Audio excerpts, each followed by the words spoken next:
বর্তমান সরকারকে অনভিজ্ঞতা এবং ষড়যন্ত্রের মাসুল দিতে হবে, এটাই সত্য। এখানে অনভিজ্ঞ লোক অনেককে আপনারা সম্পৃক্ত করেছেন, বিতর্কিত অনেক লোকদেরকে আপনারা সম্পৃক্ত করেছেন।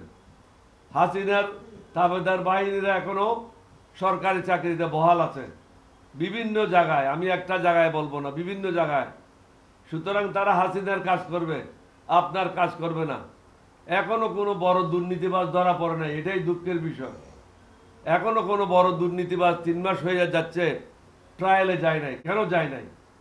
বড় বড় যে সমস্ত ব্যবসায়ীরা বলেছিল তোমার সাথে জীবনেও থাকবো, মৃত্যুর পরেও থাকবো, তাদের এখন কোথায়?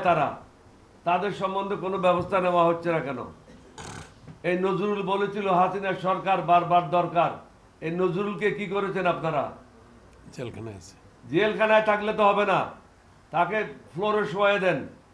ফ্লোরে শোয়ে তার কাছে যে অবৈধ টাকাগুলি আছে এগুলি উদ্ধার করেন।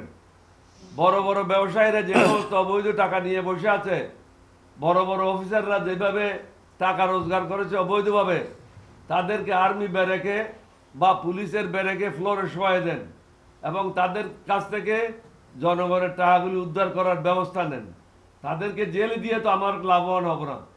আমরা লাভবান হব যখন জনগণের টাকাগুলি আমরা তাদের কাছ থেকে উদ্ধার করতে পারবো। সরকারকে এটা বুঝতে হবে, অনেকগুলি শূন্য যদি পাশে বসান, পাশে যদি 1 না থাকে, 2 না থাকে, এই শূন্যগুলির কোনো দাম নাই। আপনারা কিন্তু এখন একটার পাশে একটা শূন্য যোগ করতেছেন, দালালদেরকে একত্রিত করতেছেন, দালালদেরকে বিভিন্ন জায়গায় পদায়ন করছেন।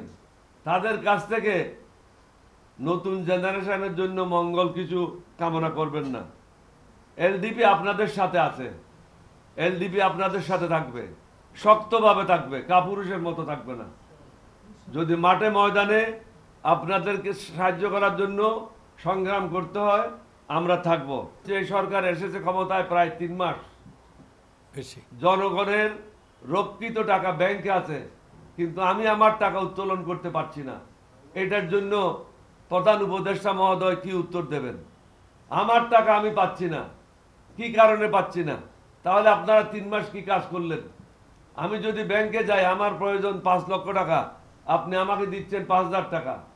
এটা কি আপনি আমাদেরকে দক্ষিণে দিচ্ছেন না দান খয়রাত করছেন? আমার টাকাটা আমাকে ফেরত দেবেন।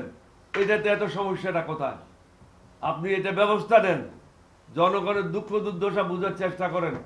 আগামীতে রমজান মাস আসছে, এই সমস্যা আরো প্রকট আকার ধারণ করবে। এখন থেকে যদি পদক্ষেপ না নেন, তাহলে বাজার নিয়ন্ত্রণ করাও সম্ভব হবে না এবং মানুষের পকেটে পয়সাও থাকবে না, তার নিজের টাকা ব্যাংকের মধ্যে আটকে থাকছে।